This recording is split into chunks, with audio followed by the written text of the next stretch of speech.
PHA की जगह है। PHA से जब उनका मौक़िफ़ जानने की कोशिश की तो उन्होंने कहा कि हम 12 दफ़ा लाहौर डेवलपमेंट अथॉरिटी को लेटर लिख चुके हैं, उनको बता चुके हैं कि हमें हमारी जगह वागज़ार करवा कर दी जाए इन लैंड ग्रैबर से जो कब्ज़ा माफ़ी यहाँ पर एक्टिव है। लेकिन उनका ये कहना है कि हमारी बाज़पुर्स जो है वो सिर्फ़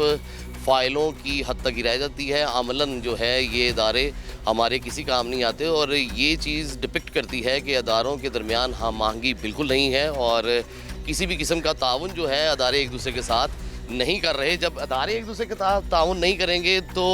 आम आवाम या फिर रियासती अकाई जो है, मैं या फिर आप या फिर कोई भी शहरी, वो किस तरह से समझेगा कि रियासत का अदारा उसके साथ खड़ा है, जबकि एक इदारा रियासत के दूसरे इदारे के साथ खड़ा होने में हमें नज़र आ रहा है कि उसको बहुत सी दिक्कतें हैं और बहुत सी मुश्किलात हैं और ये तमाम मुश्किलात और दिक्कतें यहाँ पर आया भी हैं, हमें नज़र आ रही हैं।